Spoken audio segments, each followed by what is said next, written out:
Gold trusted gold buyers మీరు తాకట్టు పెట్టిన బంగారాన్ని విడిపించి ఈ రోజు ఉన్న మార్కెట్ ధరకు కొనబడను.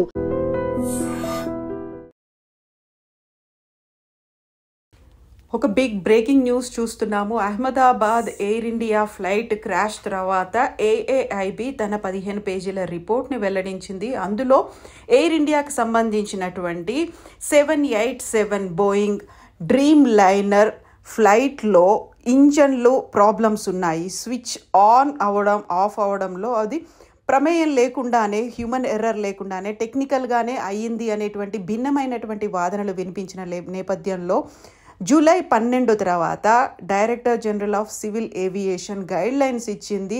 బోయింగ్కి సంబంధించి అన్ని విమానాలని చెక్ చేయాలని.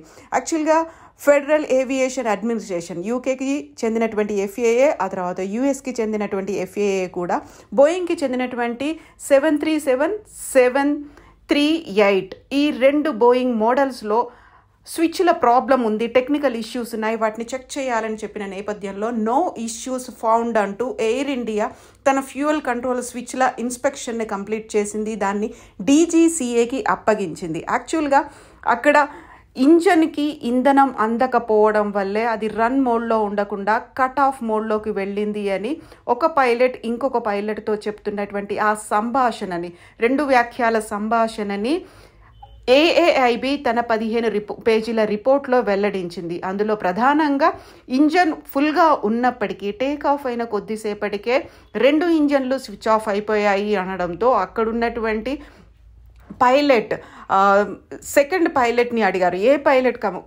కో పైలటా లేకపోతే ఏ పైలట్ అడిగారు అనేది తెలియకపోయినప్పటికీ ఒకరి తర్వాత ఒకరు మాత్రం క్వశ్చన్ అండ్ ఆన్సర్ వచ్చింది. ఆ తర్వాత మాత్రం ఏం జరిగింది అనేది వెల్లడి కాలేదు. బట్ ఆ నేపథ్యంలోనే అప్పుడే కరెక్ట్గా జూన్ 12న ఈ ఇన్సిడెంట్ జరిగే ముందే, అంటే జూన్ 11న యూఎస్కి చెందినటువంటి ఎఫ్ఏఏ బోయింగ్కి లెటర్ రాసింది. మీరు ఇంజన్లని చెక్ చేసుకోండి, మీరు స్విచ్లని చెక్ చేసుకోండి అనే మాట. ఇంకొక నెల ముందు అంటే మే 15న యూకేకి చెందినటువంటి ఎఫ్ఏఏ కూడా బోయింగ్కి లెటర్ రాసింది. స్విచ్లకు సంబంధించి టెక్నికల్ ఇష్యూస్ ఉన్నాయి, వాటిని సార్ట్ అవుట్ చేసుకోండి, ఎక్కడ ఏ ప్రాబ్లమ్స్ ఉన్నాయి అనేది. యాక్చువల్గా బోయింగ్కి సంబంధించి 5 మోడల్స్లో ఇలాంటి స్విచ్ల ప్రాబ్లం ఉంది అన్నట్టుగా ఫెడరల్ ఏవియేషన్ అడ్మినిస్ట్రేషన్ గుర్తించింది. దానికి తగ్గట్టుగానే బోయింగ్కి అలర్ట్ మెసేజ్లు చేస్తూ వచ్చింది. అయితే అది మ్యాండేటరీ కాకుండా ఒక అడ్వైజరీ మెసేజ్ లాగా ఇవ్వడంతో దాన్ని కంపల్సరీ చెక్ చేయలేదు అనేటువంటి భిన్నమైన వాదనలు వచ్చాయి. ఒక దశలో అది హ్యూమన్ ఎర్రర్, అంటే అక్కడ ఉన్నటువంటి pilot, main pilot, command in control అని చెప్తారు, ఆయన మీదే ఈ అపవాదు అంతా పోయింది. ఆయనే ఫ్లైట్ కూలిపోవడానికి ఆయనే ప్రధాన కారణం అనేది యుఎస్కి చెందినటువంటి వాల్ స్ట్రీట్ జర్నల్తో పాటుగా అక్కడున్నటువంటి ప్రధాన ప్రింట్ మీడియా కూడా అదే వార్తలు ప్రచురించింది.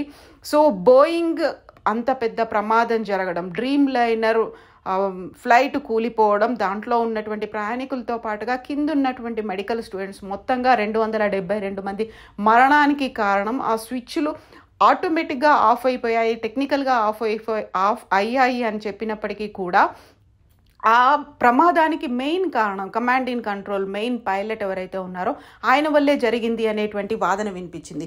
ఇప్పుడు నో ఇష్యూస్ ఫౌండ్ అనేది ఎయిర్ ఇండియా తను ఇన్వెస్టిగేట్ చేసింది. తన దగ్గర ఉన్నటువంటి ఎయిర్ ఇండియాతో పాటుగా ఎయిర్ ఇండియా ఎక్స్ప్రెస్కి చెందినటువంటి బోయింగ్ విమానాలని 737, 738కి చెందినటువంటి అన్ని బోయింగ్ మోడల్స్ని చెక్ చేస్తే నో ఇష్యూస్ ఫౌండ్ అనేది ఒక ఇన్వెస్టిగేషన్ రిపోర్ట్ వచ్చింది. దాన్ని డీజీసీఏకి వెల్లడించినట్టుగా మనకు అందుతున్నటువంటి సమాచారం. కరెక్ట్గా ఇన్సిడెంట్ జరిగింది జూన్ 12న. 30 రోజుల్లోపు ఏఏఐబి తన రిపోర్ట్ ఇవ్వాలి కాబట్టి జూలై 12 లోపే తన రిపోర్ట్ ఇచ్చింది. జూలై 12న డీజీసీఏ కూడా మ్యాండేటరీగా అన్ని విమానాలు స్విచ్లను చెక్ చేసుకోవాలని చెప్పడంతో ఎయిర్ ఇండియా కూడా తన విమానాలని చెక్ చేసుకుంది. ఆ నేపథ్యంలోనే నో ఇష్యూస్ ఫౌండ్ అనేది. సో ఇప్పుడు మళ్ళీ కంక్లూడింగ్ పాయింట్ అంటే అది హ్యూమన్ ఎర్రర్ కిందే చూపిస్తున్నట్టుగా మనకు అర్థమవుతోంది. యాక్చువల్గా ఇక్కడే విభిన్నమైనటువంటి వాదనలు ఉన్నాయి. అది టెక్నికల్ ఇష్యూస్ వల్లే జరిగింది. గతంలో కూడా జపాన్లో ఇలాగే బోయింగ్ 738కి చెందినటువంటి విమానం కూడా ల్యాండింగ్ టైంలోనే ఆటోమేటిక్గా అవి ఆఫ్ అయిపోయాయి. తను ల్యాండింగ్ మోడ్లోకి వచ్చేసాను అని ఇంజన్లు స్విచ్ ఆఫ్ అయిపోయాయి అనేటువంటి ఒక ఎక్స్పీరియన్స్ ఉంది, ఒక లైవ్ ఎగ్జాంపుల్ ఉన్నప్పటికీ కూడా ఇప్పుడు ఈ హ్యూమన్ ఎర్రర్ వల్లే అయింది ఈ ప్రమాదం అనేట్లా ఎయిర్ ఇండియా కూడా ఇచ్చింది.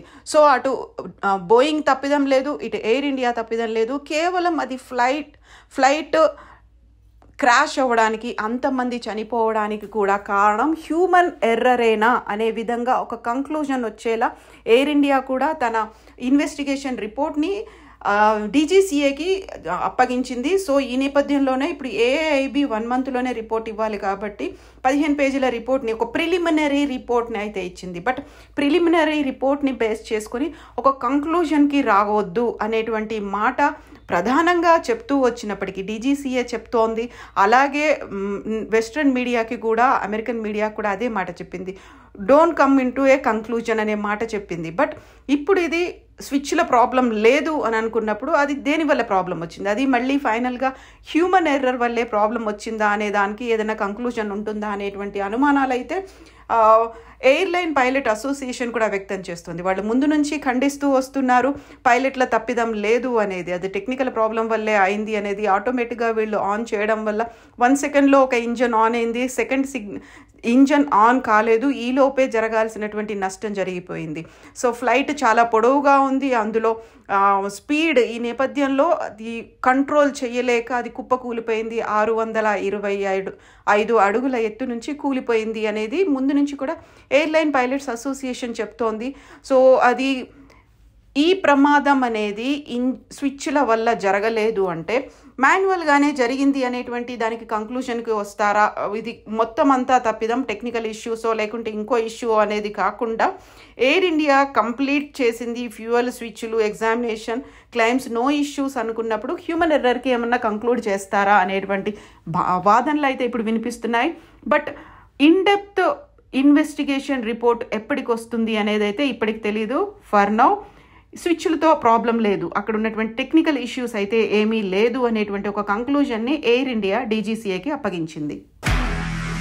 నిజంగా ప్రస్తుతం ఉన్నటువంటి సమాజం దేనికి ప్రయారిటీ ఇస్తుంది? ఆర్థిక సంబంధాల చుట్టూ మాత్రమే తిరుగుతుంది. మళ్ళీ ఎన్నికలంగానే చాలా విరక్తి కలుగుతాం. మంచి అనిపిస్తుంది కదా, లేడీస్ కూడా ఛాలెంజింగ్ జాబ్స్ చేసినప్పుడు చాలా బాగుంటది. ట్రాఫిక్ అసిస్టెంట్స్ గా నియమించిన ట్రాన్స్జెండర్స్ అందరితో సాల్యూట్ చేయించుకుంటున్నారు. ఫుడ్ డెలివరీ ఇవ్వటానికి వెళ్ళినటువంటి డెలివరీ బాయ్ అనిల్ పై కళ్ళ ముందు